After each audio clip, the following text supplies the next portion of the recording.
Topic third, age of revolution. बच्चों आज हम बात करेंगे कि क्रांति का जो युग जिसकी शुरुआत हुई थी जो 1830 से 1848 के बीच में हुआ था, अब इसमें क्यों हुआ ये रिवॉल्यूशन, व्हाई रिवॉल्यूशन हैपन, क्यों ये क्रांति हुई थी। तो इसमें टू आइडियाज दिए गए थे, लिबरलिज्म एंड नेशनलिज्म का। एक तो ये लोग उदारवादी चाहते थे और एक राष्ट्रवाद चाहते थे। अब ये चेंजेस कैसे हुआ था, spreading in different parts of Europe. अब इसमें यूरोप के बहुत सारे ऐसे डिफरेंट क्षेत्र थे जो सारे लोग इन क्रांति में शामिल हुए थे, जिसमें Italian, Ireland, German state and Poland, ये सारे अलग अलग यूरोप के पार्ट थे, तो ये सब इसमें सम्मिलित हुए थे। Revolution leads by middle classes. बच्चों में पहले भी बात कर चुकी हूँ मिडिल क्लास के बारे में कि इसमें कौन कौन से लोग, डॉक्टर्स, टीचर, इंडस्ट्रियलाइज, जो है ना एजुकेटेड पीपल थे, वो सारे लोग इस क्रांति में शुरुआत करी थी उन्होंने। जिसमें फर्स्ट रिवॉल्यूशन 1830। अब ये पहली जो क्रांति हुई थी फर्स्ट 1830 में, जिसमें टू पार्ट्स में हुआ है, एक तो जुलाई रिवॉल्यूशन और ग्रीक रिवॉल्यूशन। अब इसको जुलाई रिवॉल्यूशन क्यों कहा गया है और ग्रीक रिवॉल्यूशन क्यों कहा गया है। तो फर्स्ट था बॉर्बन किंग्स वर ओवरथ्रो। फर्स्ट मैंने ना क्लास प्रीवियस 9th में बात कर चुकी हूँ कि बॉर्बन किंग जो लुई 16 के समय का जब शासन था, तो उस समय जो था वो क्या था, कॉन्स्टिट्यूशन मोनार्की वाज सेटअप। उस समय क्या किया गया था कि कॉन्स्टिट्यूशन को जब कर रहे थे सेटअप, तो उसके साथ में मोनार्की भी होनी चाहिए। तो ये दोनों चीजों की शुरुआत हुई थी, लेकिन बाद में क्या किया, बॉर्बन की जो फैमिली थी उसको ओवरथ्रो कर दिया गया था, मतलब कि उनको हटा दिया गया था। और लुइस फिलिपी इसकी जो लीडरशिप कर रहे थे, जो उनके हेड थे वो थे लुइस फिलिपी, और उन्होंने क्या सेटअप किया था कि कॉन्स्टिट्यूशन के साथ में मोनार्की का होना जरूरी है, मतलब कि राजा की भी परमिशन होगी और गवर्नमेंट संविधान भी होना चाहिए। सेकंड था रिवॉल्यूशन स्टार्टेड इन ब्रसेल्स। अब क्या हुआ था कि जो ये ब्रसेल्स में जो हुआ था उसमें क्या हुआ था कि जुलाई क्रांति ने एक शुरुआत करी थी, जिसको हम बर्थ कह सकते हैं। इसके अंडर में क्या हुआ था, under United Kingdom of Netherlands resulted in Belgium breaking away. और वास्तविक क्या हुआ कि जब ब्रसेल्स में एक रिवॉल्यूशन हुआ था, उसके कारण जो बेल्जियम था वो जो नीदरलैंड के यूनाइटेड किंगडम से अलग हो चुका था, और इसका रिजल्ट ये निकला कि बेल्जियम खुद ही एक अलग हो चुका था। बच्चों मैं एक शॉर्ट में कहना चाहती हूँ कि ये जो शुरुआत हुई थी, मेटरनिच जो थे उन्होंने एक शॉर्ट में कहा था कि जब फ्रांस जीतता है तो पूरे यूरोप में ठंड पड़ने लग जाती है, यानी कि ये शुरुआत जो हुई थी वो फ्रांस से हुई थी, और धीरे धीरे करके ये यूरोप के भी हर स्टेट्स के हम के पार्ट्स कह सकते हैं कि जहाँ पे सब जगह नेशनलाइज की फीलिंग होनी शुरू हो चुकी थी। आपकी बुक में ये लाइन आपको जरूर मिलेगी। फिर एक ग्रीक रिवॉल्यूशन। अब ग्रीक रिवॉल्यूशन क्या था, तो ग्रीक भी अपना एक अलग से डिक्लेयर करना चाहता था, एक इंडिपेंडेंट नेशन बनाना चाहता था। जो Greek under Ottoman Empire, Greek पहले किसके अंडर में था, ऑटोमन एम्पायर में। ऑटोमन एम्पायर की बात पहले भी कर चुकी हूँ। इसमें क्या होता था बच्चों, जैसे मान लीजिए कि ये है ना ग्रीक जो था वो बॉर्डर पे था। अब यहाँ जैसे है ना इस्लामिक थे और यहाँ पे क्रिश्चियनिस्ट थे, तो उस बीच में ये कहाँ अटका हुआ था, बॉर्डर पे, और ये चाहता था कि हमारा भी एक अलग से इंडिपेंडेंट नेशंस होना चाहिए।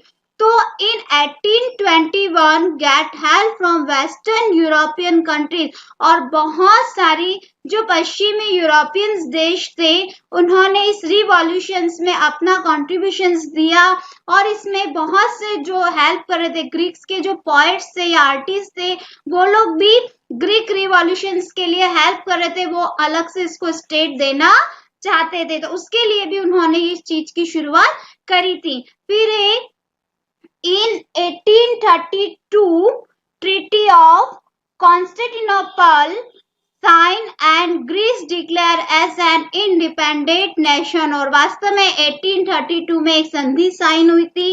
ये क्वेश्चन आपके 1 मार्क्स में भी पूछा जाता है कि उस संधि का नाम क्या था, तो उस संधि का नाम था कॉन्स्टेंटिनोपल करके एक संधि थी जिसको डिक्लेयर किया गया था। क्यों करा गया था? ताकि ग्रीस अपने आप में एक अलग से इंडिपेंडेंट नेशन बन सके। तो ये दोनों में डिफरेंट था, जुलाई रिवॉल्यूशन और ग्रीक रिवॉल्यूशन। जुलाई रिवॉल्यूशन में हुआ था जो चाहते थे कि कॉन्स्टिट्यूशन के साथ मोनार्की को सेटअप किया जाए, जिसकी लुइस फिलिपी लीडरशिप कर रहे थे, और इसमें एक 1832 में ग्रीक एक अलग से अपना इंडिपेंडेंट नेशन बनाना चाहता था। तो इस टाइप से फर्स्ट रिवॉल्यूशन की शुरुआत हुई थी। अब बच्चों इसी में मैं 3 पॉइंट्स की बात करूंगी, first point, second and third. First है आपका रोमांटिसिज्म, सेकेंड है hunger, hardship and popular revolt, and third है the revolution of liberals.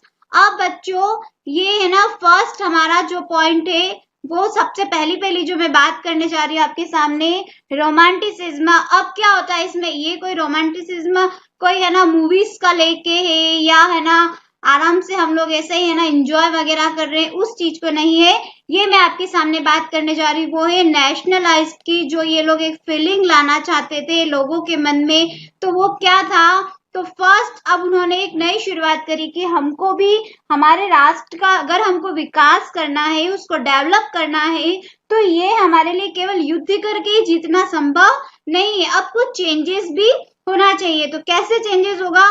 First है a culture movement to develop a particular form of nationalist sentiments. अब क्या होता है बच्चों, सेंटिमेंट का मतलब होता है भावना। अब साथ में उन्होंने कौन सा आंदोलन चलाया? उन्होंने एक कल्चर मूवमेंट कि यहाँ पे लोगों में डेवलप होना चाहिए, किस चीज को लेके?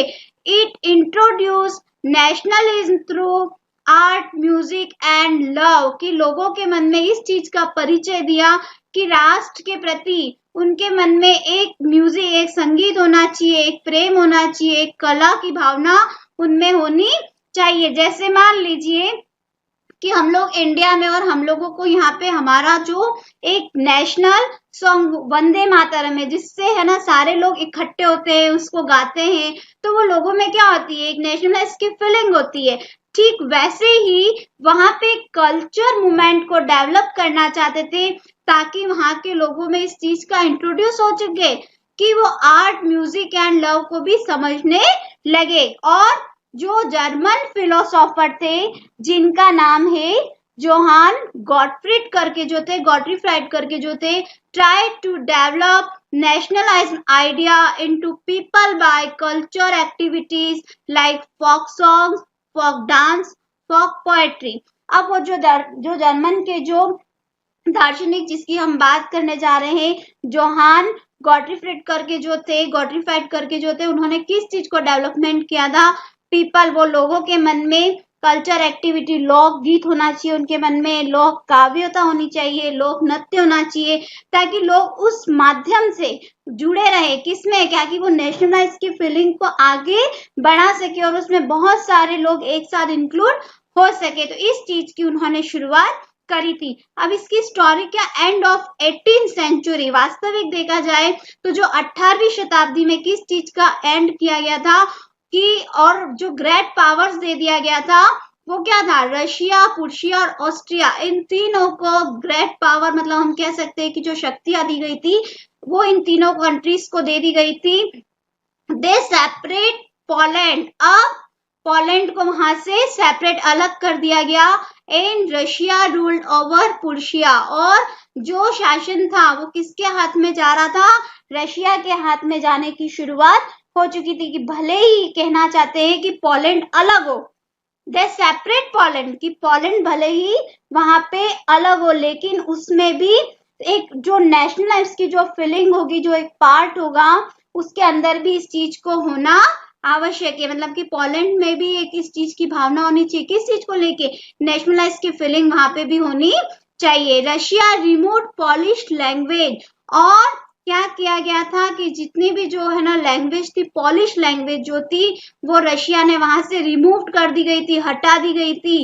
And implement Russian language in Poland everywhere, और सब जगह पे क्या कर दिया गया था कि जब रूस ने वहां पे अपना, अपन कह सकते हैं कि जब रूस ने अपने शासन को स्थापित किया था, तो उसने जितनी भी पॉलिश लैंग्वेज थी उन सबको स्कूलों से भी बाहर निकाल दिया गया और सब जगह पे किसकी शुरुआत कर दी गई थी, रशियन लैंग्वेज की, मतलब कि सब लोग रूस की ही भाषा को बोलेंगे। तो इस टाइप से जो वहां की जो पॉलिश लैंग्वेज थी उसको रिमूव कर दिया गया था। और 1831 Poland fought and defeated with Russia because Russia was a great power। और 1831 में वास्तविक रूप से पोलैंड हार चुका था और सारा जो ग्रेट पावर था वो किसके हाथ में चला गया था, रशियन के हाथ में, मतलब कि रूस के हाथ में चला गया था। तो इस टाइप से वहां पे चेंजेस किया गया था।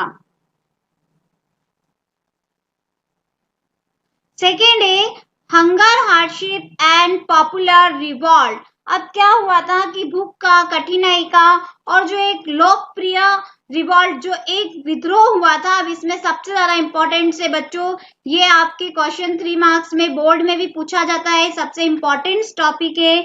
The year 1830 is known as the year of great economic hardship. अब इसमें क्या हुआ था कि इन लोगों को 1830 में जो यूरोप था उसको बहुत बड़ी इकोनॉमिक हार्डशिप से वो लड़ रहा था, बहुत बड़ी दिक्कत का उसको सामना करना पड़ रहा था।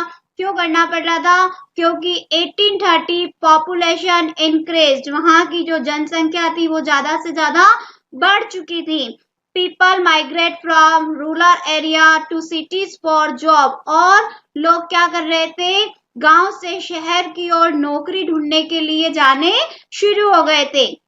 Machine made good come from England at low price. और क्या हो रहा था कि जो मशीनों से बना हुआ जो सामान था वो लो प्राइस में इंग्लैंड से आ रहा था। और ये सबसे बड़ी दिक्कत किन लोगों के लिए हो रही थी, जो small producer had losses due to this. और जो सबसे छोटे छोटे जो हम कह सकते हैं व्यापारी है, जो उत्पादक है, उन लोगों को इससे बहुत बड़ा नुकसान हो रहा था। 1848 फूड की शॉर्टेज हो चुकी थी, भोजन की भी कमी होने लग गई। ये पूछ सकते हैं कौन से सन में हुआ था, 1848 में। और अनएम्प्लॉयमेंट की वहां पे, अनएम्प्लॉयमेंट का मतलब होता है कि बेरोजगार की समस्या सबसे ज्यादा बढ़ चुकी थी। इसके लिए जो लुइस फिलिप वहां के जो हेड बने हुए थे उनको भी ओवरथ्रो, मतलब कि वहां से भागने के लिए वो भी मजबूर हो गए। क्यों, क्योंकि जब ये इकोनॉमिक कंडीशन यूरोप में इतनी बुरी हो चुकी थी तो उनको भी वहां से जाने के अलावा कोई रास्ता नहीं बचा था। इसलिए फिर 2 चेंजेस किए गए।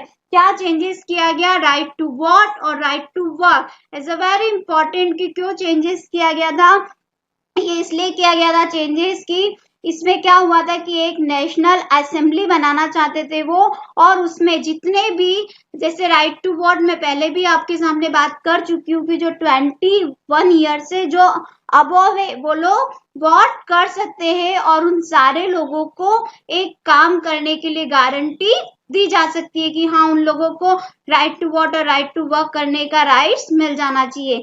फिर 1845, ये भी एक इम्पोर्टेंट डेट है। ये तीनों बहुत ही इंपॉर्टेंट है कि इसमें क्या क्या हुआ था। इसमें वीवर्स, वीवर्स का मतलब होता है जो बुनकर्स वगैरह होते हैं, स्टार्टेड रिवॉल्ट अगेंस्ट कॉन्ट्रैक्टर। और कॉन्ट्रैक्टर का मतलब होता है जो ठेकेदार थे। तो जो वीवर्स थे उन्होंने भी एक रिवॉल्ट किया, किसके अगेंस्ट, जितने भी कॉन्ट्रैक्टर थे, जितने भी ठेकेदार थे। क्यों किया, क्योंकि पेमेंट डिक्रीज, उनको पेमेंट में कमी आने लग गई थी। किसको, जो वीवर्स थे उन लोगों को।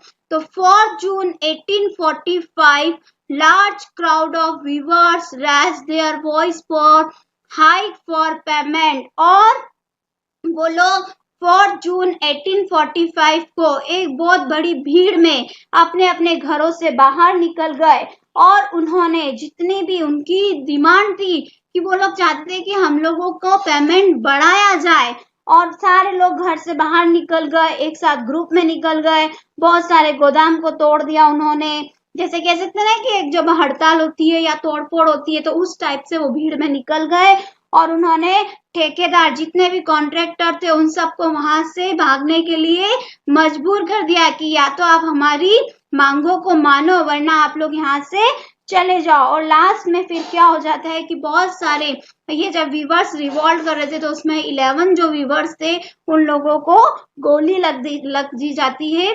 तो इस टाइप से 1845 में एक जो रिवॉल्ट होता है वो बहुत ही, मतलब हम कह सकते हैं कि ये हादसे का जो एक रूप ले चुका था। और लेकिन इसमें ये लोग चाहते थे कि हम लोगों का पेमेंट वगैरह बढ़ा दिया जाए। बच्चों थर्ड टॉपिक है द रिवॉल्यूशन ऑफ लिबरल्स। ये जो हुआ था 1848 में हुआ था। मैं अभी आगे भी पहले बात कर चुकी हूँ कि 1848 में जब फूड की शॉर्टेज हुई थी उस समय वहां पे यूरोप को एक बहुत बड़ी जो पॉपुलेशन भी ज्यादा थी और उनको वहां की इकोनॉमिक कंडीशन का सामना करना पड़ रहा था। तो उसको देखते हुए lead by middle class people, मैं पहले भी बात कर चुकी हूँ कि मिडिल क्लासेस में कौन से लोग थे जिन्होंने जो क्या चाहते थे, wanted to establish nation state की एक नेशनल असेंबली को पब्लिश किया जाए ताकि उसमें कुछ चेंजेस हो सके। पार्लियामेंट्री प्रिंसिपल और 3 सिद्धांत पार्लियामेंट के बनाए गए। फर्स्ट था कॉन्स्टिट्यूशन जिसमें एक संविधान होना चाहिए, फ्रीडम ऑफ प्रेस, प्रेस की स्वतंत्रता होनी चाहिए, और फ्रीडम ऑफ एसोसिएशन, एसोसिएशन का मतलब होता है कि उसमें एक संघ होना चाहिए और वो भी स्वतंत्र होना चाहिए। तो इस टाइप से द रिवॉल्यूशन ऑफ लिबरल्स जिसकी शुरुआत हुई थी, अभी कहाँ हुआ था, in German reason. Political association were middle class processions. एक प्रोसेशंस का मतलब होता है एक जो जुलूस निकाला गया था। क्यों निकाला गया था, decide to what all German national party. 18 मई 1848 831 members elected.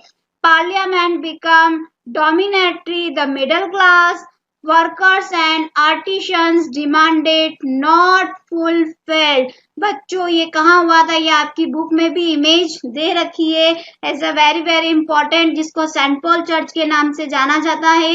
ये एक फ्रैंकफर्ट शहर है, एक सिटीज है और ये एक चर्च था। इसके अंदर इस चीज की जो एक हम कह सकते हैं नेशनल असेंबली रखी गई थी, एक सभा आयोजित करी गई थी। इसमें क्या हुआ था, बहुत सारे लोग जर्मन के, बहुत सारी पॉपुलेशन, चाहे वो मिडिल क्लासेस में कोई भी लोग, वो सब लोग इसमें शामिल हुए थे और ये लोग सब एक साथ आए थे और ये लोग क्या चाहते थे, एक नेशनल असेंबली बनाना चाहते थे। ये देखिए जिसमें वोट देने का डिसाइड किया गया कि सब लोगों को वोट देने का राइट्स होना चाहिए। ऑल जर्मन नेशनल पार्टी ये चाहते थे कि एक नेशनल असेंबली की शुरुआत की जाए जर्मन में भी। और 18 मई 1848 को कितने मेंबर्स इलेक्टेड किए गए, 831 मेंबर्स को इसमें इलेक्टेड किया गया था।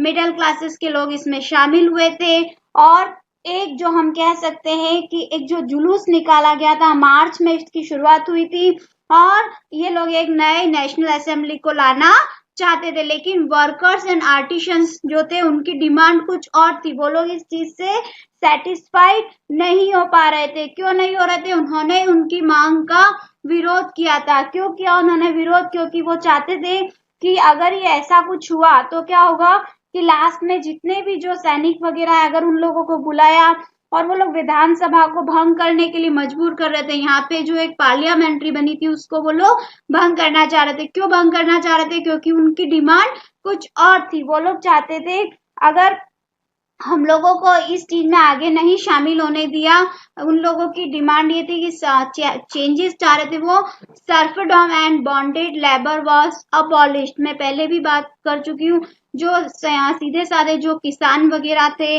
जो परिश्रम जो करते थे, उन लोगों को क्या था, उन लोगों की जितनी भी है ना बाउंडेशन थी, उन सारी चीजों को चाहते कि उन लोगों को हटा दिया जाए। वो जो उनके ऊपर जो बाउंडेशन लगा था कि जैसे ये बाउंड्रीज किसान की है लेकिन वो किसी और के अंडर में काम कर रहे हैं, तो उन सारी चीजों को अबॉलिश कर दिया जाए। और second, guaranteed autonomy to Hungarians. और वो लोग क्या चाहते थे कि जितने भी जो है ना उन लोगों को एक ऑटोनॉमी का मतलब होता है कि सेल्फ उनकी जो रेस्पेक्ट हो या अधिक से अधिक उनकी जो स्वायत्तता मतलब स्वतंत्रता हो उसको प्रदान की जाए। तो इस टाइप से वो लोग उसको चेंजेस चाहते थे। Okay, thank you.